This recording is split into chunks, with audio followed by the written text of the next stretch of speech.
Yes, ndabasuhuje nshuti bavandimwe aho muherereye hose ku isi. Niba ari mu gitondo ahantu uri, reka nkubwire ngo ugire igitondo cyiza, kandi niba ari nimugoroba nabwo nkubwire ngo ugire umugoroba mwiza. Niba utameze neza, urwaye, ufite intambara zitandukanye, reka nkubwire ngo Imana yo mu ijuru izakugirira neza kandi izabihindura. Kurira kwararira umuntu, ariko bwacya mu gitondo impundu zikavuga. Nimba waramaze gukora subscribe hano kuri YouTube channel yacu, Imana yo mu ijuru iguha umugisha, kandi niba utarayikora nawe ngushishikarize kuyikora kugira ngo ujye ubana natwe umunsi ku munsi, dufatanye kwamamaza ubutumwa bwiza bwa Yesu Kristo. Njyewe nitwa Prophete Emmy, ngize umugisha wo guhagarara hano. Ntago njya apfa kuza hano nafite ikihanzanye. Nza hano mfite message Imana impaye.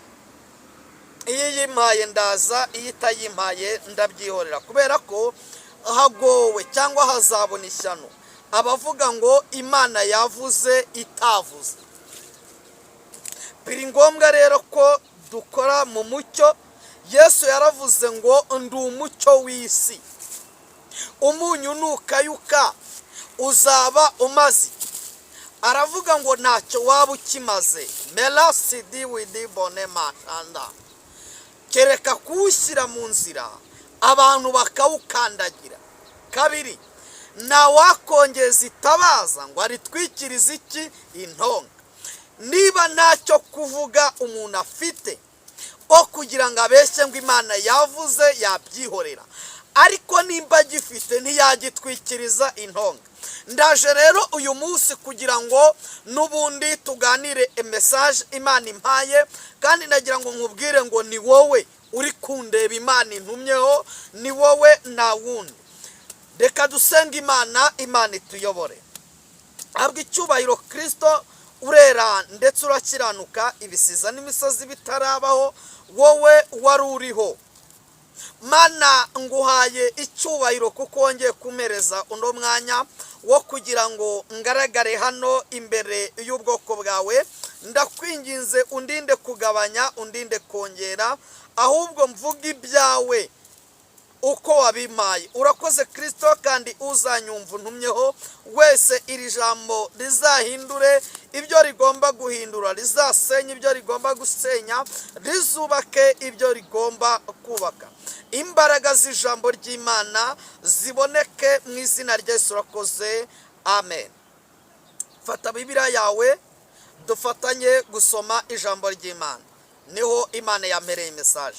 Nuze kugira ngo naguye nshuti yanjye, byose bidufatanyiriza hamwe kutuzanira ibyiza. Ndasoma iyi ngiyi, ariko ushobora kuvuga ngo yasoma iyi mpapuro kubera ko muri abanyabwenge, murajajinga iki, ariko byose bidufatanyiriza hamwe kutuzanira ibyiza.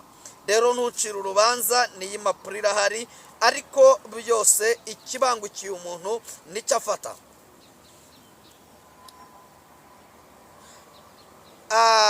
Nyemerera turambure Bibiliya zacu dusome igitabo cy'umuhanuzi witwa Ezekiel. Durasoma 36, dusoma umurongo wa 15, twumva icyo Imana ivugana natwe. Ijambo riravuze ngo sinshaka kuzongera kumva abanyamahanga bagutuka, habe no gukozwa isoni nabo. N'ubwoko bwawe ntibuzongera gusitazwa ukundi, niko umwami w'Iteka avuganye nawe. Reka nsubiremo. Haranditswe ngo sinshaka kuzongera kumva abanyamahanga bagutuka, habe no gukozwa isoni nabo. N'ubwoko bwawe ntibuzongera gusitazwa ukundi, niko umwami w'Iteka avuganye nawe. Amen. Reka nkubwire mama, papa, nshuti yanjye, hari intambara warwanye guhera mu kwezi kwa mbere kwa 2025. Uzirwanira kuri uwo musozi utuyeho, uzirwanira muri ako kazi ukora, uzirwanira muri iyo kampani ubarizwamo. Ariko nyemerera duhereze data icyubahiro, pelasame ego, kubera ko zitaguhitanye. Nyemerera mama, iyakurwaniriye guhera mu kwezi kwa kabiri kugera mu kwezi kwa 12 tuyihereze icyubahiro. Haleluya. Nyemerera iyabanye nawe kuva mu kwa gatatu, utekereje ahantu utuye ukuntu bakuroga, utekereje muri ako kazi ukuntu bakurwanye, bakakurwanya biragwa bigatangwa umunsi ku munsi, ariko data wa twese akaba atumye ugiye gusoza umwaka kano kazi ukikarimo. Nyemerera data tumuhereze icyubahiro. Iby'Imana ikora biradutangaza, tanuwa bimenye uko be, ariko icyo nzi nuko iby'Imana ishaka ari byo nkwiriye gukora. Ntabwo nzi aho uherereye kano kanya urimo kunyumva, ntabwo nzi nimba uri muri bisi urimo uneza amatwi, ariko Imana ikuntumyeho aho ukora ako kazi ko mu rugo. Imana yo mu ijuru ikuntumyeho aho ukora muri iyo kampani. Imana idakiranirwa ngo irebe nk'abana b'abantu, idasinzira ku manywa cyangwa nijoro, igahora ibereye maso ubuzima bwawe.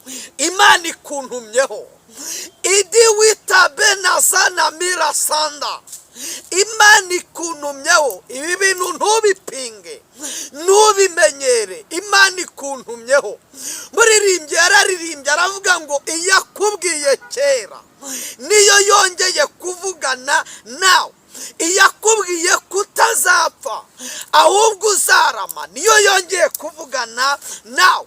Iyakubwiye kutazasebera muri urwo rugo niyo yongeye kuvugana nawe. Iyakubwiye kutazapfa ukennye nk'uko nyogosenge yabivuze, nk'uko se wanyu yabivuze, nk'uko binidi wita sabena mukaso yabivuze akabikubwira, niyo yongeye kuvugana nawe. Ndabona ikaramu yandika ndadita pestavo bena, ndabona ikaramu yandika. Imana irambwira ngo edimasa diwiba ego, hari umugisha igiye kugusinyira uyu mwaka utararangira. Ndabona ikaramu yandika. Hari ibyangombwa igiye kuguha, ndabona ikaramu yandika. Uyu mwaka utararangira wari ufite ubwoba uvuga ngo bagiye kunyirukana muri iki gihugu naboneye ibyangombwa. Imana irambwiye ngo igiye kubiguha. Ndi nkawe navuga ngo haleluya. Nushaka wandike komenti uvuge ngo haleluya. Ndagira ngo nkubwire ngo hamagara abantu 2, 3, 5 muziranye, ubabwire ngo murebe kuri Edi Witabena, kuri Profete Emi. Imana irimo kuvuga. Boherereza iki kiganiro ubabwire ngo Imana iramanutse iri kuvuga. Fasha gutanga ubu butumwa, fasha gutanga message Imana impaye. Imana yo mu ijuru bena la mila sanda irambwiye ngo ntabwo ugisebye. Baguhaye igihe utazigera urangiza, ariko umuririmbyi yararirimbye aravuga ngo cya gihe bakubariye, ya minsi bakubariye, ya mahembe bateze, bya bitega batumye, za karande zavuze, ya magambo bavuze, arawuririmba aravuga ngo warayirengeje nibarekeraho. Ndagira ngo mvugane nawe, we wasimbutse ibitero baguteze mu marembo, uvuga ngo Imana irongeye igarutse kuvuga. Ndagira ngo mvugane nawe, wowe Imana yarinze ikakurindira muri ayo mahanga, uvuga ngo Imana yongeye kuvugana na. Umva uko ijambo rivuze. Imana iravuze ngo hanamela sadawi ndapita kuwa ndakumva. Yego, ijambo riravuze ngo Imana ntishaka kuzongera kumva abanyamahanga bagutuka, habe no gukozwa isoni nabo, n'ubwoko bwawe ntibuzongera gusitazwa ukundi, niko umwami Uwiteka avuze. urakoze ndabyumvise. ndi kubona marayika w'Imana ari guhanagura abantu amarira. Imana irambwira ngo hari abantu Imana ije guhanagura amarira. Uyu mwaka utararangira, akira imirimo y'Imana. Uyu mwaka utararangira, akira ijwi riguhumuriza. Uyu mwaka utararangira, akira amahirwe. Uyu mwaka utararangira, akira amafaranga yishyura iryo deni. Uyu mwaka utararangira, akira kuditanda, akira kubona akazi. Uyu mwaka utararangira, Imana irambwira ngo iguhaye abakiriya wicaraga ariko nta bakiriya wari ufite. Imana irambwira ngo iguhaye abakiriya. Uyu mwaka utararangira, wari ubuze uko ubigenza, merasa medika pewa, ariko Imana irambwira ngo ntabwo ukibuze uko ubigenza. Ndabikora nk'uko bimbwiye. Amen. Imana yarimbwiye ngo nkoma amashyi. Amen. Niba nawe ubyumvise umfashe ahantu uruvuga ngo amen. Imana ntabwo ishaka amagambo bavuze ni menshi, amagambo bavuze ni menshi, ariko kuba ukigenda bikemera. Ndagira ngo nkubwire ngo n'imbaraga z'Imana, amahembe batumye ni menshi, ariko kuba ukigenda bikemera. Ndagira ngo nkubwire ngo n'imbaraga z'Imana, ariko kuba dimana sima bavuze ijambo ahari baragutongera, wari ufite n'ubwo. Reka mbivuge gakeya. Imana iri kumbwira ngo hari abantu bari bafite ubwoba ko bagiye gupfa, kandi bagapfa uyu mwaka utararangira. Muri iyi minsi mikuru, impamvu bari bafite ubwoba, bamenyereye ko iwabo bitwa n'impanuka, bamenyereye ko bene wabo batajya barama. Iyo umwaka urangiye iwabo hapfa umuntu, ariko umva itangaza Imana impaye. Imana irambwiye ngo igukuye ku rutonde rw'abagiye gupfa. Si ubwo wayivuze ngo amen. Imana irambwiye ngo igukuye ku rutonde rw'abagiye gupfa, ahubwo Imana irambwiye ngo induru Imana izisimbuje impundu. Ndasubiramo. Imana irambwiye ngo induru Imana izisimbuje impundu. Uyu mutego bari baraguteze, Imana iguhaye kuwusimbuka. Dore Imana ikurinze kwibwa wa mumama we. Uzashima Imana. Imana ikurinze kwibwa iki? Ndi kubona uri umumama ufite abana babiri, mubana mu nzu mwenyine n'abana bawe babiri. Imana irambwe ngo wari ugiye kujya gushakisha, ndakubona mu bitenge bitukura. Wari ugiye kujya gushakisha, ariko ugataha ugasanga inzu bayejeje. Kandi ibyo byari bibaye muri iyi minsi, ariko data arambwiye ngo ngutangarize ngo Imana ikurinze kwibwa. Yego, urandeba, ndabizi iki kiganiro urakireba, niko numva umwuka ari kumbwira. Arambwiye ngo akurinze kwibwa. Imana irambwiye ngo ikurinze kwibwa. Meladi wa benasakuta. Yego, nimba wiyumvise uze guhamagara nimero yanjye, ndumva mpawe message ya benasa widi wita.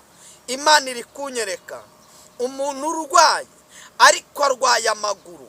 Ayo maguru aramurya agahera mu birenge, yumva ari nk'ibintu bimushinga birenge abikandagiza ariko akumva nk'ibintu biramujomba. Imana irambwe ngo barakuroze birakurya bikazamuka bikagera mu itako. Nimba wiyumvise uze guhamagara nimero yanjye Medi Witabewa Shandi Witabela Sanima Ego. Ndashaka kwirukana ibyo bidayimoni. Yego ndakumva Imana iri kunyereka yego ubana n'umugabo. Imana irambwiye ngo